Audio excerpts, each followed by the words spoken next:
नमस्कार, मैं हिमांशी अरोड़ा। स्वागत है आप सभी का न्यूज इंडिया में। बुलेटिन की शुरुआत करते हैं आज की खास खबर के साथ। कोरोना के मामले दिन प्रतिदिन बढ़ रहे हैं। वहीं दूसरी ओर प्रदेश सरकार ने भी कोरोना संक्रमित मरीजों के इलाज के लिए युद्ध स्तर पर बचाव कार्य शुरू कर दिया है। पानीपत और हिसार में 500-500 बेड के अस्थायी कोविड अस्पताल बनने हैं। पानीपत में रिफाइनरी के नजदीक अस्पताल बनेगा। जगह देखने के लिए मुख्यमंत्री मनोहर लाल पानीपत पहुंचे। पूरे जिला प्रशासन और विधायक के साथ उन्होंने बैठक की। निर्देश दिए कि जल्द ही यहाँ पर काम शुरू किया जाए। रिफाइनरी से अस्पताल साइड तक ऑक्सीजन की पाइपलाइन बिछाई जाएगी।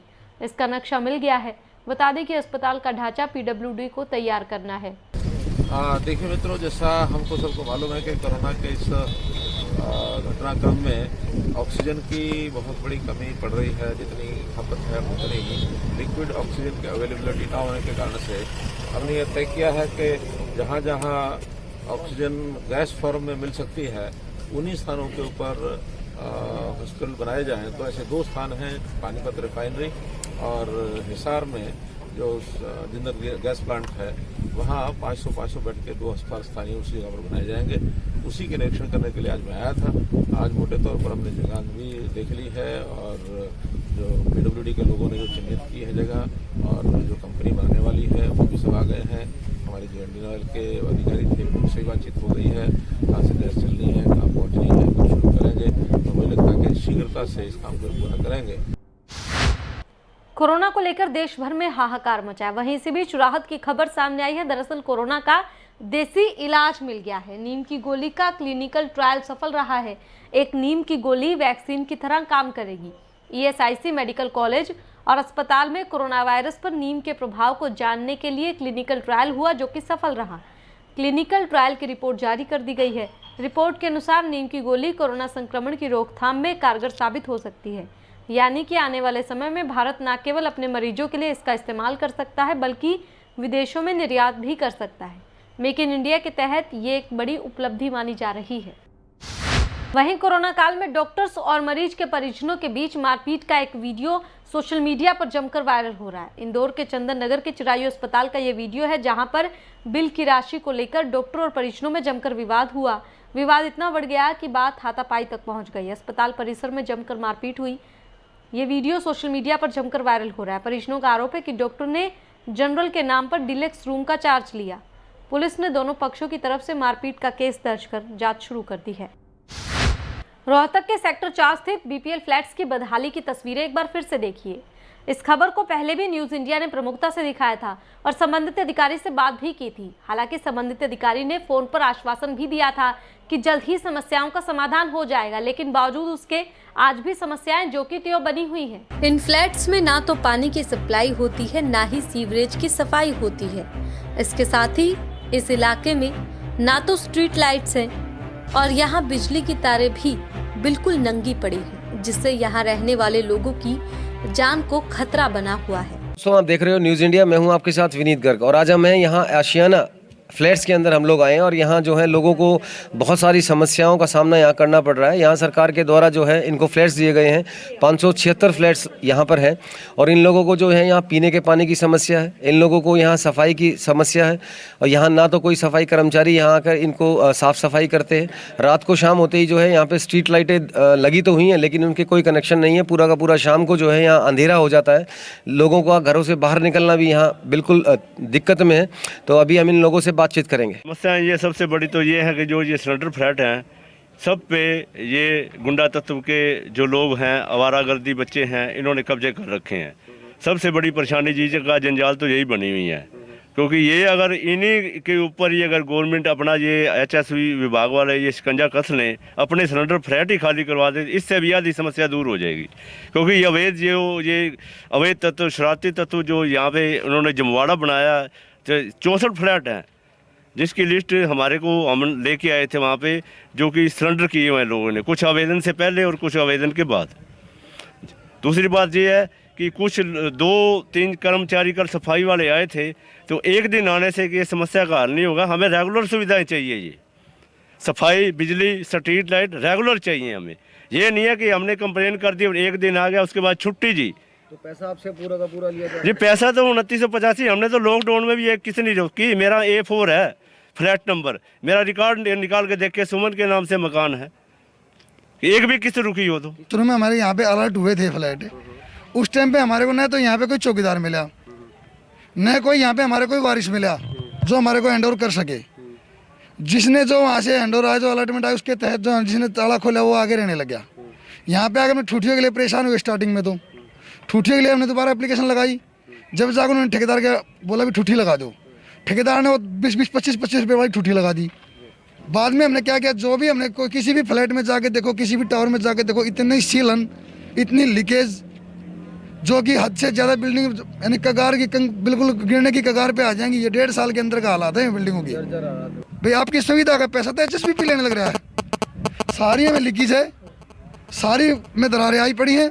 कोई भी बिल्डिंग ऐसी नहीं जो कि एक तो ये दिखा दो भाई ये बिल्डिंग बिल्कुल सही सलामत खड़ी है। बंद है, गेट है, गेट टूटा पड़ा है। मैंने 5/11/2020 को HCS अधिकारी भारत भूषण थे, उनको मैं मिला, उनसे मैंने लिखित में, मेरे पास एप्लीकेशन है, मेरे स्क्रीनशॉट है मेरे फ़ोन में। मैंने बताया सर इस तरह आवारा बंदे रहते हैं, कई फ्लैटों के ताले तोड़ के आवारा बंदे रहने लगे, वहाँ पे आवारागर्दी ज़्यादा हो रही है, किराए पे बिठा रखे। उसके ऊपर उन्होंने हम प्रसाद उसके पास मार्क कर दिया, लेकिन उसने भी हमारा कुछ नहीं इस बात का समाधान किया। स्थानीय निवासियों ने बताया कि यहाँ के कुछ फ्लैट्स में आवारा किस्म के बच्चे रहते हैं जो सारी रात शराब पीते हैं और आवारागर्दी करते हैं, और कुछ कहने पर जान से मारने की धमकी भी देते हैं। गम वालों को बोलते हैं कि सफाई करवाओ यहाँ पे, तो वो नहीं कराते, वो कहते हैं हुड्डा के अंडर है। और हुड्डा वालों को बोलते हैं तो वो नहीं करवाते। रिटर्न में भी दे रखा है हमने हुड्डा वालों को। और क्या कहते हैं, लाइटें नहीं है यहाँ पे, रात को बाहर नहीं निकल सकते, बाहर निकलो तो लड़कियों को छेड़ते हैं। हमारी कोई सुनाइए को ना कहें कि भी इतना करते करते इतना बुरा हाल हो रहा है, गुंडागर्दी आड़ा हो रही है, लड़की बाण बेटी लेकर जब भी डर लग रहा है, इतना हो रहा है कोई कितना जा ही नहीं सकता। हम तो जब से आए हैं यहाँ कोई सुविधा नहीं है, पूरी पेमेंट देते हैं, उसके बावजूद कोई सुविधा नहीं है। सीवर बंद पड़े हैं, सड़कें टूटी पड़ी हैं, स्ट्रीट लाइट है नहीं। इससे बेटर तो ये है कि हम यहाँ से चले जाएं। बहुत नगर निगम वाले कहते हैं हमारा काम नहीं, वो कहते हैं हमारा काम नहीं। स्ट्रीट लाइट लेके नहीं जलती भाई साहब। रात में कोई चोरी निकले, कोई हमारी बच्ची निकले, कोई बाहर निकले, कोई किसी का हाथ पकड़ के लिए कमरे में बैठ जा, क्या कर सकता हम? अकेला आदमी क्या कर लेगा भाई? फैमिली वाला वो क्या करेगा? रिपोर्ट करते हैं और पुलिस वाले आते हैं, वो सुनाई क्या है? कुछ सुनाई नहीं होती। इस मामले में अर्बन स्टेट थाना के SHO प्रहलाद कुमार से जब बात की गई तो उन्होंने जल्द कार्रवाई करने की बात कही। BPL फ्लैट्स में असामाजिक तत्वों द्वारा शराब पीकर हुड़दंग मचाना और रात को वहां DJ बजाने की घटना को लेकर आज हम SHO प्रहलाद सिंह जी के पास आए हैं। आज अर्बन स्टेट SHO हैं, इनसे बात करेंगे और पूछेंगे कि पुलिस इस मामले पर क्या कार्रवाई करने में ला रही है अमल में। इस समय में फ्लैट्स के बारे में शिकायत मिली थी, जिसके बारे में पहले एक बार हफ्ता 10 दिन पहले एक चेकिंग की गई थी, परंतु अब इसके लिए प्रॉपर चेकिंग अभियान संबंधित डिपार्टमेंट हुड्डा से एक लिस्ट प्राप्त करके एक फ्लैट्स की बारीकी से जांच की जाएगी। जो लोग अनऑथराइज रह रहे हैं उनके विरुद्ध सख्त कार्रवाई की जाएगी। कोरोना के अंदर किसी व्यक्ति को भी आम जन की सुरक्षा या जान माल के साथ खिलवाड़ करने की इजाज़त बिल्कुल भी नहीं दी जाएगी।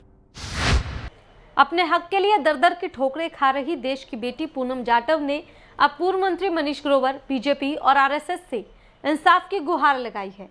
बता दें, पूनम जाटव रोहतक की MDU यूनिवर्सिटी में असिस्टेंट प्रोफेसर के पद पर कार्यरत रही हैं और पूनम ने यूनिवर्सिटी में ही कार्यरत RP गर्ग और बलराज बल्लू पर यौन उत्पीड़न के साथ साथ मारपीट, जातिगत गाली गलौज करने और मानसिक रूप से प्रताड़ित करने का आरोप लगाया है, जिसमें कुछ बातों को यूनिवर्सिटी प्रशासन ने माना भी है, लेकिन बावजूद उसके आज तक पूनम को इंसाफ नहीं मिल पाया है।